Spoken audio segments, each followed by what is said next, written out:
To Muksha channel రెండు మనసులు గుండె చెప్పుడు విత్ రిషిధార.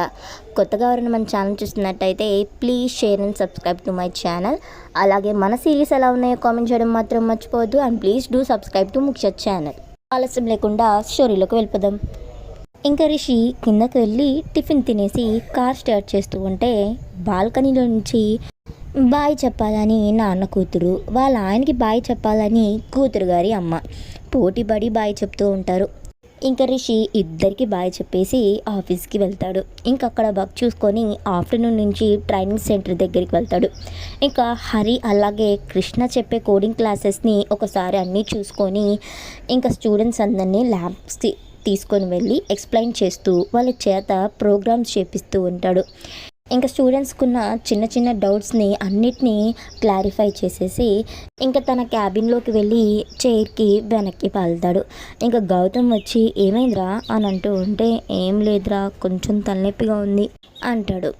గౌతమ్ ఉండి అవునా నేను ఒకటి చెప్తాను తిట్టకూడదు మరి అని అంటాడు.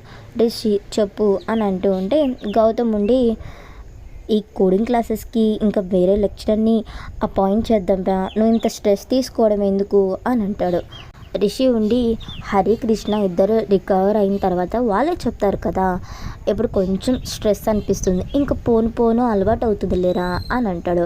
గౌతమ్ ఉండి అట్లీస్ట్ ఒక జావా కోడింగ్ క్లాస్కైనా వేరే లెక్చరర్ని అపాయింట్ చేద్దాంరా ప్లీజ్ అని అడుగుతాడు. ఇంకా రిషి సరే అని చెప్పి అంటాడు. ఇంకా గౌతమ్ సరే నేను మూర్తి గారికి కాల్ చేసి చెప్తాను అని అంటాడు.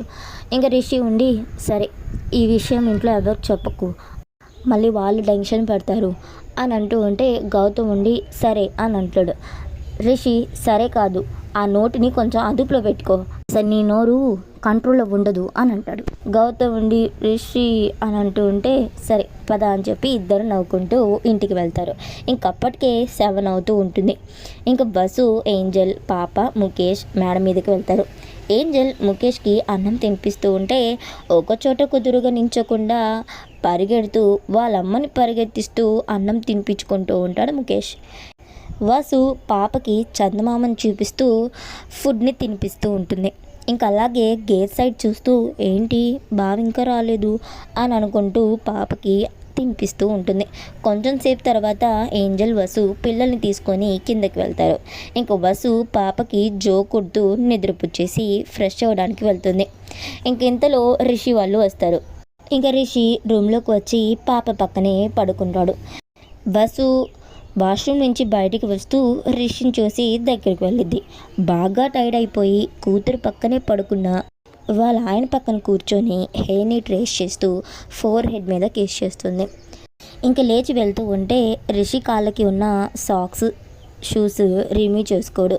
ఇంకా అవి రిమూవ్ చేసేసి ఇద్దరికి బెడ్షీట్ కప్పేసి కిందకి వెళ్తుంది. జగతి మేడం సుజాత గారు డిన్నర్ ప్రిపేర్ చేస్తూ ఉంటారు. వసు ఏంజల్ డైనింగ్ టేబుల్ మీద అన్నీ అరేంజ్ చేస్తూ ఉంటారు. అందరూ డిన్నర్ చేస్తూ ఉంటే జగతి మేడం వసు నువ్వు కూర్చో రిషి వస్తాడులే అని అంటారు. వసు బావకి బాగా టైట్గా ఉన్నట్టుంది పడుకున్నాడు, తను లేచిన తర్వాత మీ ఇద్దరం తింటాంలే అత్త అని అంటుంది. జగతి మేడం సరే నీ ఇష్టం అని అంటారు. ఇంకా అందరు తింటూ ఉంటే బస్సు అందరికీ వడ్డిస్తూ ఉంటుంది. కొంచెం సేపు తర్వాత రిషి లేచి ఫ్రెష్ అయ్యి కిందకి వస్తాడు. అందరు పడుకోవడానికి వెళ్తూ ఉంటారు. బస్సు రిషిని చూసి ఇద్దరికి ప్లేట్లో రైస్ పెడుతుంది. ఇంకా రిషి వసు ఇద్దరు కూర్చొని తింటూ ఉంటారు. బస్సు ఏంటి ఫేస్ డల్గా ఉంది, వర్క్ ఎక్కువగా ఉందా అని అడుగుతుంది. రిషి అబ్బే అదేం లేదు కొంచెం అనీజీగా ఉందంతే అంటాడు. ఇద్దరు డిన్నర్ కంప్లీట్ చేసేసి పడుకోవడానికి వెళ్తారు. ఇంకా next day Rishi as it ఈస్గా ఆఫీస్కి వెళ్ళిపోతాడు. రవి దగ్గరున్న ఫారూక్ మొబైల్లో పెద్దయ్య పిక్ని తన రౌడీస్ అందరికీ సెండ్ చేసి తనని వెతకమంటాడు. పెద్దయ్య స్పృహలోకి వచ్చి ఆవేశంగా వచ్చిన వాళ్ళందరూ చచ్చారా లేదా అని అడుగుతాడు. రౌడీస్ అన్నా నువ్వు టెన్షన్ పడకన్నా వాళ్ళందరూ చచ్చిపోయారు, నువ్వు ఆవేశపడుకు నీ ప్రాణాలకి ప్రమాదం అన్నా అని అంటాడు. ఇంతలో డాక్టర్ వచ్చి పెద్దయ్యని చెక్ చేస్తాడు. మీరు కొన్ని రోజులు ఆవేశపడకుండా చాలా జాగ్రత్తగా ఉండాలి, లేకపోతే మీకే ప్రమాదం అని అంటాడు. పెద్దయ్య కుదరదు అని అంటాడు గట్టిగా. డాక్టర్ ఇన్ని కత్తిపోట్లు దియాక ఇంకా బ్రతుకున్నారంటే అదే చాలా పెద్ద విషయం. ఇప్పుడు కూడా మేము చెప్పినట్టు వినకుండా మీకు నచ్చినట్టు మీరు చేసుకుంటూ పోతే మీ ప్రాణాలకే ప్రమాదం, ఇక మీ ఇష్టం అని చెప్పేసి వెళ్ళిపోతాడు. రౌడీలు కూడా అన్న డాక్టర్ చెప్పినట్టు వినన్నా అని అంటాడు. పెద్దయ్య కూడా కదలలేని పొజిషన్లో ఉండడం వల్ల ఓకే అని అంటాడు. ఇంకో పక్క దేవయాని ధరణి ఇద్దరు మహేంద్ర గారిని కలుస్తారు. దేవయాని, మహేంద్ర, శైలేంద్ర నీ పట్ల నీ ఫ్యామిలీ పట్ల చాలా ద్రోహం చేశాడు. వాడు చేసిన పాపాలకి ఎంత పెద్ద శిక్ష వేసినా అది చిన్నదే అవుతుంది. ఇప్పుడు వాడు చేసిన తప్పులకి వాడు శిక్ష అనుభవిస్తున్నాడు. కానీ ఇప్పుడు వాడు పూర్తిగా మారిపోయాడు మహేంద్ర. ఇంకెప్పుడు మీ జోలికి రాకుండా చూసుకుంటాను. వాడిని రిలీజ్ చేపి మహేంద్ర, నా కోసం కాదు ధరణి కోసమే, ప్లీజ్ మహేంద్ర అని అడుగుతారు. ధరణి కూడా ప్లీజ్ అంకుల్ మా ఆయన్ని విడిపించండి అని చెప్పి మహేంద్ర గారి కాళ్ళ మీద పడుతుంది. మహేంద్ర గారు ఏం మాట్లాడకుండా వాళ్ళిద్దరిని తీసుకొని పోలీస్ స్టేషన్కి వెళ్తారు. ఇంకా శైలేంద్రకి బెయిల్ ఇప్పించేసి వెళ్ళిపోతారు. ఇంకా రిషి ఈరోజు కూడా లేట్గా వచ్చి ఫ్రెష్ అయ్యి కిందకు వెళ్తాడు. ఇంతలో మూర్తి గారు కాల్ చేస్తారు. వసు కాల్ లిఫ్ట్ చేస్తుంది. మూర్తి గారు, సార్ మీరు చెప్పినట్టే జావా కోడింగ్ క్లాస్ చెప్పడానికి లెక్చరర్ కావాలి అని పేపర్లో వేయించాను సార్ అని అంటారు. వసు ఏం మాట్లాడకుండా కాల్ కట్ చేసేసిద్ది. ఇంకా పాపని తీసుకొని కోపంగా ఏంజల్ రూమ్లోకి వెళ్తుంది. గౌతమ్ అప్పుడే ఫ్రెష్ అయ్యి బయటికి వస్తాడు. వసు కోపంగా గౌతమ్ని చూస్తూ డోర్ క్లోజ్ చేయి ఏంజల్ అని అంటుంది. ఏంజల్ డోర్ క్లోజ్ చేస్తుంది. ముఖేష్ గౌతమ్ని వెనక నుంచి నెడతాడు. గౌతమ్ బెడ్ మీద పడిపోతాడు. ఇంకా నలుగురు రౌండప్ చేసి కొడుతూ ఉంటాడు. గౌతమ్ అబ్బా ఆపండ్రా అని పాపని చూస్తూ ఆఖరికి నువ్వు కూడా ఈ మామని తంతున్నారా చిట్టి తల్లి అని అంటాడు. అందరిని చూసి ఎందుకు తంతున్నాను నన్ను అని అంటాడు. వసు 2 days నుంచి నువ్వు బావ ఎందుకు లేట్గా వస్తున్నారు, బావ ఎందుకు అంత టైర్డ్ అయిపోయి వస్తున్నాడు అని అడుగుతుంది. గౌతమ్ అది రిషి చెప్తున్నాడు అని అంటాడు. ఇంకా వసు వాళ్ళు మళ్ళీ చేతులు పైకెత్తాడు. గౌతమ్ వద్దు చెప్తాను, ట్రైనర్స్ ఇద్దరికి యాక్సిడెంట్ అయింది కదా, వాళ్ళిద్దరు క్లాసెస్ని రిషియే చెప్తున్నాడు, అందుకే లేట్ అవుతుంది, అందుకే వాడు బాగా టైర్డ్ అయిపోతున్నాడు. అయినా ఇప్పుడు ఏ ప్రాబ్లం లేదులే, ట్రైనర్స్కి లెక్చరర్ కావాలని చెప్పి పేపర్లో వేయించారు అని అంటాడు. వసు కోపంగా మాకు చెప్పకుండా ఇన్ని చేస్తారా అని అంటుంది. ఏంజల్ కోపంగా గౌతమ్ని చూస్తూ ఉంటే గౌతమ్ సరే అలా చూడకు, నేను ఇప్పుడేం చేయాలి అని అంటాడు. వసు నేను ఆ ట్రైనర్స్ లెక్చరర్గా వస్తాను అని అంటుంది. గౌతమ్ కానీ ఎలా వసు, రిషి ఒప్పుకోడు కదా, పాపను ఎవరు చూసుకుంటారు అని అంటాడు. ఏంజల్ నా కోడల్ని నేను చూసుకుంటాను, ముందు వసు అక్కడికి వెళ్ళాలి, దానికి ప్లాన్ చెప్పు అని అంటుంది. గౌతమ్ వసు ఇలా వస్తేనే కదా ఒప్పుకోడు, నాలాగా ఫ్యాంట్ షర్ట్ వేసుకొని వస్తే అని అంటాడు. వసు ఏంటి అబ్బాయిలాగా, ఆ మీసాల గెడ్డలు గుచ్చుకుంటాయన్నయ్య, నాకు బాయ్లాగా మాట్లాడడం కూడా రాదు కదా అని అంటుంది. గౌతమ్ అది కూడా కరెక్టే, ఒడిశా వాళ్ళలాగా ఫేస్ని బయటతో కప్పేస్తే అని అంటాడు. ఏంజల్ గుడ్ ఐడియా వసు అని అంటూ ఉంటే వసు గుడ్ ఐడియానే, కానీ ఆ రోజు నీ సీమంతంలో బుర్కాలో రిషిని ఆడుకున్నాను కదా, ఇప్పుడు ఫేస్ కనిపించకపోతే బావకి ఫస్ట్ నా మీదే డౌట్ వస్తుంది, ఫేస్ చెక్ చేయాలి అని అంటుంది. గౌతమ్ ఏం కనిపెట్టట్లే వసు అని అంటాడు. ఏంజల్ రిషిది నీలాగా మట్టి బుర్ర అనుకుంటున్నావా, చాలా ఇంటెలిజెంట్ వాడు అని అంటుంది. వసు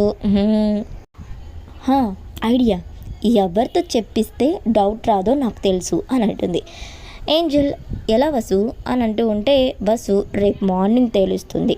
సరే ఇప్పటి నుంచి మనం అందరం ఒక టీం, బావ మనకి చెప్పకుండా చేశాడు కాబట్టి మనం కూడా ఎవ్వరికి చెప్పకుండా చేస్తున్నాం ఓకేనా అని అంటుంది. ఇంకందరూ ఓకే అని చెప్పి చేతులు కలుపుతారు. ఇంకా పాప ముఖేష్ కూడా ఇద్దరు వసు చేతిలో హ్యాండ్స్ వేస్తారు.